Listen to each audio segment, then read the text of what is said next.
Hi, I'm Aisha, and this is the MSTC Give Back podcast. In this episode, I will be going over how to write your personal statement. Firstly, the personal statement is a 650-word essay. When you submit each college application, consisting of some basic questions and your supplemental essays, you additionally submit a generalized list of your activities, honors, and most importantly, your personal statement. Every year, there are 6 prompts, plus the option to go promptless and write about whatever topic you choose. The 6 prompts for the 2027 application cycle are paraphrased: 1. Share an aspect of your background, identity, talents, or interests your application wouldn't be complete without. 2. Recount a time you faced a challenge. How did it affect you, and what did you learn?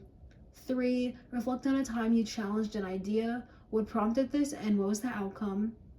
4. Reflect on something someone has done for you that has made you thankful. How has this gratitude affected you?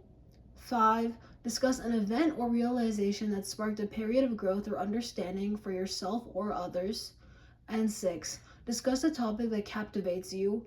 Why does it, and who or what do you want to turn to learn more about this topic? The Common App releases data that 60% of students chose one of 3 prompts, being discuss a time you faced a challenge, recount an event that sparked personal growth, or share an aspect of your background. Another 30% of students choose to go unprompted, and the remaining 10% of students chose the remaining 3 prompts. In your college application, there are 2 main goals. The first is to showcase academic excellence, while the second is to uniquely showcase personality. The latter turns a 2-dimensional transcript and letters of recommendation into a 3-dimensional person an admissions officer would want at their school. You don't want the personal statement or any of your essays to just be a restating of your resume. The personal statement works to create an overarching narrative in your application, explaining why you are the way you are and why you've done the activities and classes you did in high school.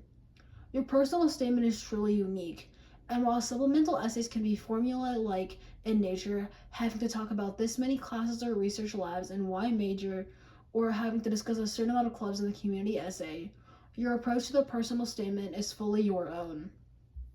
In my opinion, writing the personal statement is the hardest part of your application. It should be done before you write any of your supplementals so you do not double dip information and so admissions officers can learn the most about you as possible. While the essay is difficult to write in itself, the absolute worst part for students is trying to figure out what they want to write about, as there truly is no limit. Many people think that if they have no extreme traumas or difficulties in their life, they have nothing to write about, but this is not the case. The admissions committee just wants to learn more about who you are and what you value. In this episode, I will go over how to decide on a topic and then how to actually write your personal statement. The first step is brainstorming potential ideas for topics. Ask yourself some questions like, what makes me me? When have I felt internally conflicted? When have I failed? Or when did I learn something new? I think the most powerful question that I used is, someone wouldn't surely know me without knowing blank about me. After hitting some of these big questions, brainstorm what traits of yours you want to exude in your essays. Some examples are intellectual curiosity, maturity, initiative, passion, resilience, determination, and independence. This will help you develop an angle for your essay and the overarching theme. Ask yourself, what do I want the admissions committee to know about me when they're done reading my essay? What qualities do I want to exude?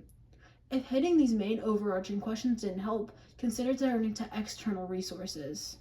Every year, the Harvard Crimson publishes 10 successful Harvard application essays. Likewise, Johns Hopkins publishes their Essays That Worked annually. You can find more example essays on the Classify website, College Essay Guys blog, and TikTok. The College Essay Guys blog has a bunch of brainstorming ideas, like writing 10 moments from your life, making the timeline of your life, listing 20 objects, and more. There isn't really a bad college essay topic, unless it is extremely cliche, like injuring yourself during the big game, or incriminating yourself, like getting caught cheating or doing some crime. Once you decide your topic, you need to structure your essay. Your essay does not need a certain amount of paragraphs, rather, it needs to follow a general structure of 30% of background information, 50% of the climax, and 20% of future direction. This ensures that admissions officers have an adequate context to understand your story, while the bulk of the essay focuses on understanding your values and thought process. This additionally gives adequate understanding of portioning your future through structured reflection while showing how you're going to develop on their college campus. Most people have too much background information and not enough in the main portion of the essay. The background should just be a glimpse into the background should just be a glimpse to gain the admissions officer attention, while the main part of the essay shows how you are a problem solver.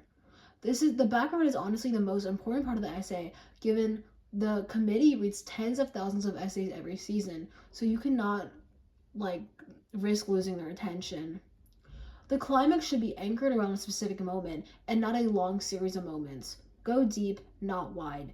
Be concrete and personal, and be reflective. Show how this specific moment made you change. End off with broad insight about how you now approach the world. Don't be afraid to go over the word count. In fact, don't even think about it when writing your essay. After you've written all your thoughts, then you can go back and cut for redundancy, unnecessary information, and you can then be picky about your word choice. Focus on clarity, making sure a general audience can understand your essay. Between the 10 to 20 colleges you may be applying to, a large variety of demographics are going to be reading your essay. Make sure each paragraph is meaningful and that every sentence progresses your essay. Show, don't tell when reflecting. Don't explicitly state what you learned, but how you apply these findings in your life. You should realistically go through 5 to 10 drafts and rounds of revision, with 3 to 5 people looking over your essays and providing feedback. You don't have to take all the advice you are given, but look to see if all of your editors are commenting on the same stuff. Then you know that something needs to be changed. And now you've just written your personal statement. Tune in next episode to learn more about how to write your supplemental essays.